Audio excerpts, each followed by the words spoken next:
away head. Take away my credit cards. I only got a $150 limit. Shit, just take that shit. All right. This next comedian come to the stage. You guys ready for the funny? We only got a few more comedians left, and then we're going to get the hell up out of here. You guys ready? Yeah. Oh, yeah. Oh, yeah. This next comedian come to the stage. Keep your hands going right now for Ben Loftus, ladies and gentlemen.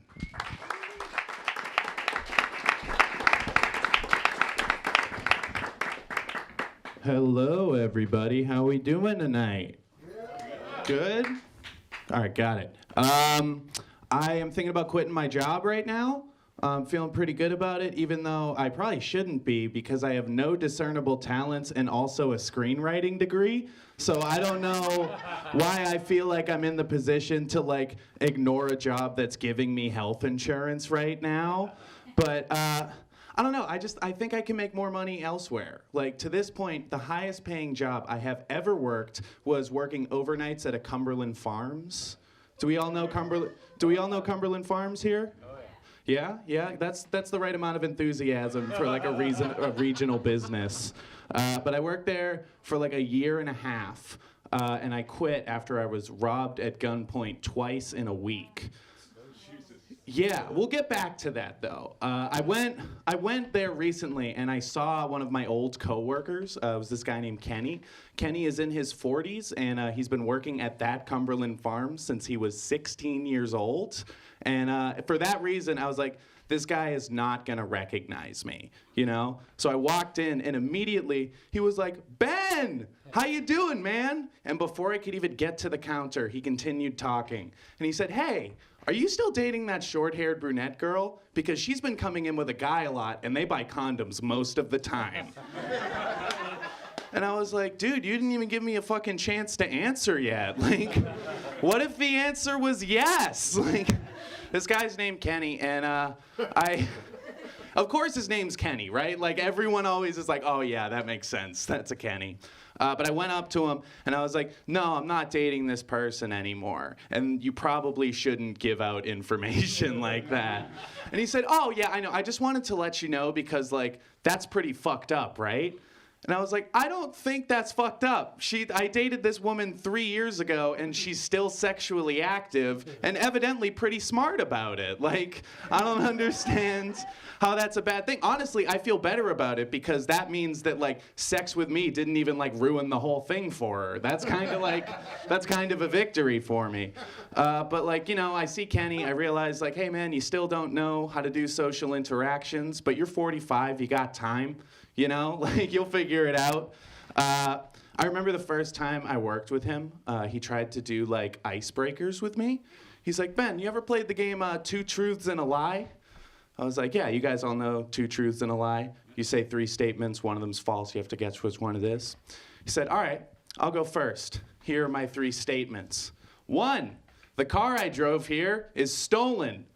2, I've only ever voted once, and I used my dead uncle's identity. And 3, I saw a guy get stabbed in a park once, but I didn't say nothing. Jesus Christ, dude. I don't even know which one I want to be the lie. Like, that's your life? Like, there was another time he came in and he walked straight up to me and was like, hey, I just need to let you know, I can't talk to anyone today.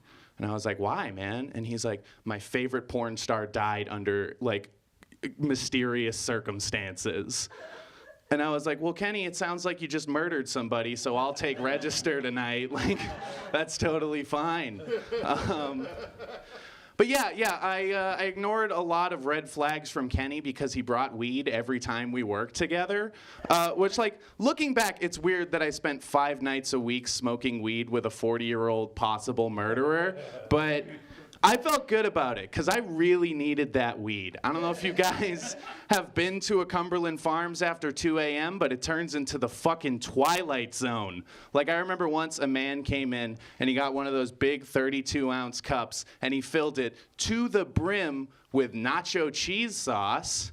And then he put a straw in it. Like, that was his beverage for the evening. Like, he was hitting the town with a cup full of nacho cheese. Like, Another time, a man came in, and it was like August, and he had his coat completely wrapped up like this. And he came up to the counter and leaned over like he was about to whisper. And he said, "Where's the pet food?" And I was like, Jesus, man, can you be a little more specific? And he was glad I asked, because as soon as I said that, this man reached into the jacket and pulled out a living squirrel. And he held this squirrel into my face. And this squirrel had the look of quiet reservation of something that knew it was gonna die soon. But we still looked at each other. I made eye contact with this squirrel. And we were both like, I don't know what's happening either. But I gave the guy trail mix and he left. So yeah, I ended up quitting after I got robbed twice in the span of a week. That was one of the scariest moments of my life, and it just coincided with too much weed that night. Kenny came into work that day and he was like, "Hey man, I brought weed, but I can't smoke tonight." And I was like, "Why?" He's like, "Well, I did some stuff and it's not going away." And I said, "Oh, okay, shit." So I went outside, and it was about 2 in the morning, and I smoked a blunt all to myself. I'm 18 years old at this point. I do not handle my weed well. That was too much. That was objectively too much. And Kenny went outside afterwards to either talk to God or come down. I don't know which one. I wasn't there.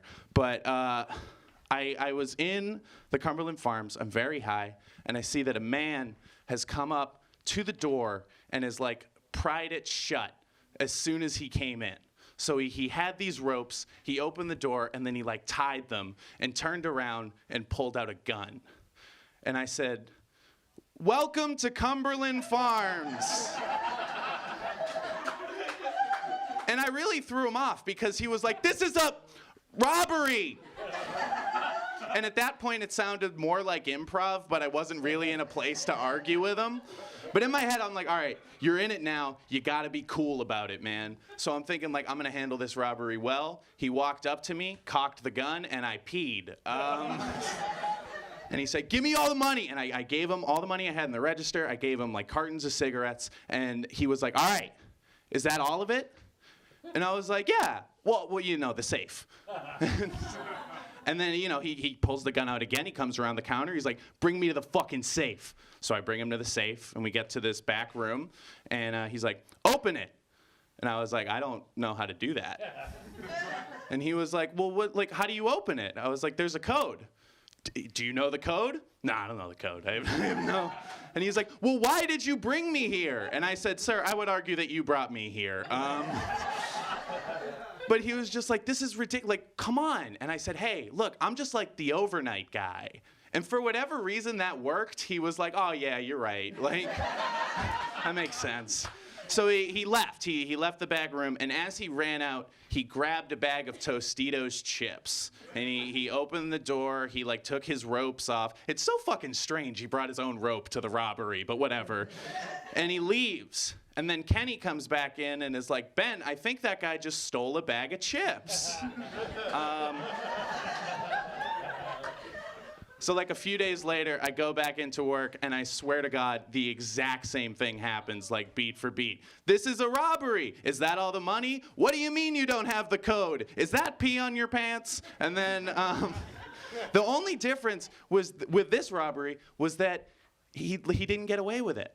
The guy who robbed me, he drove away and his car broke down. So there was a whole trial against him, and I had to participate in it.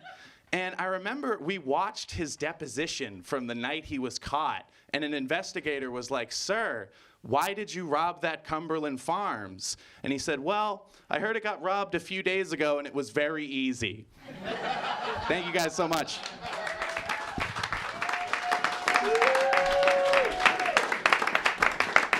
Ben Loftus, ladies and gentlemen. We're going to keep this show rolling. We got one more comedian coming up.